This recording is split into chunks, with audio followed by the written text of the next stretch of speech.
আসসালামু আলাইকুম বন্ধুরা, আশা করি সবাই ভালো আছো। দীর্ঘদিন পর তোমাদের সাথে আবার দেখা হলো। অনাকাঙ্ক্ষিত কিছু কারণে আমাদের মধ্যে কিছুদিন গ্যাপ পড়ে গেছে। আশা করি সামনে নিয়মিত তোমরা ভিডিও পাবে। তো চলো কথা না বাড়িয়ে শুরু করি। আজকে আমাদের টপিক হচ্ছে ম্যাটেরিয়াল নাউন। ম্যাটেরিয়াল নাউন কাকে বলে? ম্যাটেরিয়াল নাউন হচ্ছে ওই সকল নাউন যাদেরকে গণনা করা যায় না, পরিমাপ করা যায়। ম্যাটেরিয়াল নাউন মূলত কমন নাউনের উপকরণ। যেসব উপকরণ দিয়ে কমন নাউন গঠিত হয় তাকে বলে ম্যাটেরিয়াল নাউন। কিছু উদাহরণ দেখি, তোমরা তাহলে পরিষ্কার ধারণা পাবে। দেখো, আমি প্রথমে লিখেছি গোল্ড। গোল্ড শব্দের অর্থ তোমরা নিশ্চয়ই জানো। গোল্ড শব্দের অর্থ হচ্ছে সোনা। আমরা সোনা গণনা করতে পারি না। আমরা একটি স্বর্ণ, দুইটি স্বর্ণ এরকম বলতে পারি না। আমরা বলি এক ভরি, দুই ভরি, একটা নির্দিষ্ট এককে গণনা করতে পারি। তারপর দেখো ডায়মন্ড। ডায়মন্ড আমরা গণনা করতে পারি না, কিন্তু পরিমাপ করতে পারি। তারপর দেখো সিলভার, রূপা। আমরা গণনা করতে পারি না, পরিমাপ করতে পারি।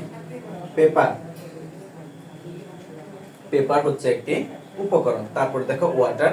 ওয়াটারও গণনা করা যায় না, পরিমাপ করা যায়। তারপরে মাটন, গণনা করা যায় না, পরিমাপ করা যায়। এটি গেল এক ধরনের চেনার কৌশল। আরও একটি চেনার কৌশল আছে।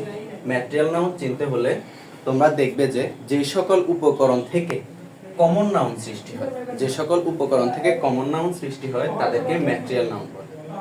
তাহলে ম্যাটেরিয়াল হচ্ছে কোনো বস্তু তৈরির উপকরণ। যেমন দেখো গোল্ড, গোল্ড থেকে তৈরি হয় রিং। রিং মানে হচ্ছে আংটি। আমরা একটি আংটি, দুইটি আংটি গণনা করতে পারি, এ কারণে রিং হচ্ছে কমন নাউন।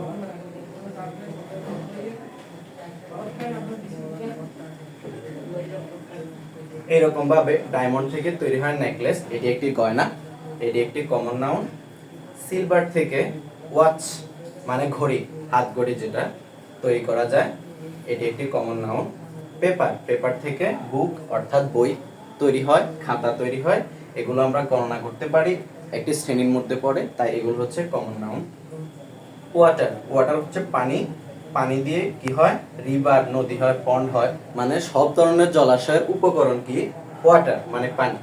তারপর দেখো মাটন, ভেড়ার মাংস, ছাগলের মাংস, এদেরকে আমরা মাটন বলে থাকি। তাহলে মাটন হচ্ছে কি? ভেড়া, ছাগল, এদের কি উপকরণ। অনেক মাংসের সমষ্টি মিলে একটি শিপ, গট সৃষ্টি হয়। তাহলে আশা করি তোমরা বুঝতে পেরেছো ম্যাটেরিয়াল নাউন কি। দেখো বন্ধুরা, তোমাদের জন্য সর্বশেষ রয়েছে নাউনের সর্বশেষ ধাপ বা সর্বশেষ প্রকারভেদ, অ্যাবস্ট্রাক্ট নাউন।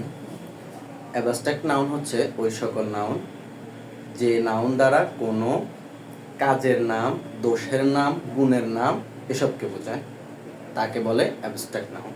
অ্যাবস্ট্রাক্ট শব্দের অর্থ হচ্ছে বিমূর্ত।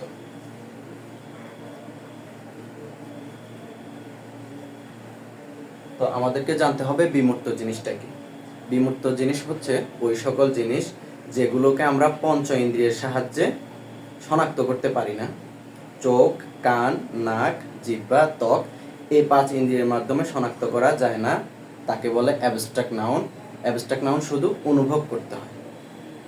তো দেখো কয়েকটা উদাহরণ দেখি। ইনফ্যান্সি, ইনফ্যান্সি শব্দের অর্থ হচ্ছে শৈশবকাল বা শিশুকাল।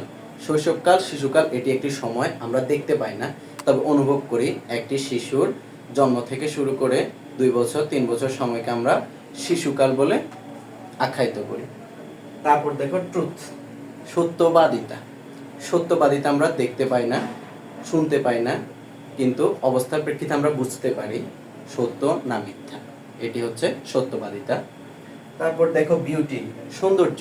সৌন্দর্য একটি অনুভবের বিষয়, সৌন্দর্য ধরা ছোঁয়া যায় না। ব্রেভারি, সাহসিকতা। সাহসিকতাও একই রূপ, একটি অনুভবের বিষয়। তারপরে রয়েছে হিরোইজম, বীরত্ব, কাইন্ডনেস, দয়া, ইমোশন, আবেগ, ফ্রেন্ডশিপ, বন্ধুত্ব, চাইল্ডহুড, শৈশব, উইজডম, প্রজ্ঞা।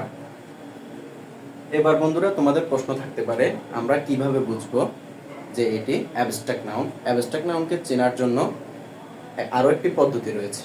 প্রথম পদ্ধতি তো হলো যে যে বিষয়গুলো আমরা আমাদের পঞ্চ ইন্দ্রিয়ের সাহায্যে শনাক্ত করতে পারবো না, আমাদের অনুভব শক্তির প্রয়োজন হবে। আর তৃতীয় পদ্ধতি হচ্ছে যে কোনো শব্দের শেষে যদি দেখতে পাও CY, TH, TY, RY, ISM, নেস, শন, শিপ, হুড, দম এই জাতীয় কিছু শব্দ দেখতে পাবে।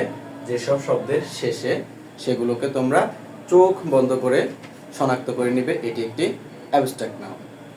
তো বন্ধুরা, তোমাদেরকে স্বল্প সময়ের মধ্যে ম্যাটেরিয়াল নাউন এবং অ্যাবস্ট্রাক্ট নাউন সম্পর্কে ধারণা দেওয়ার চেষ্টা করেছি।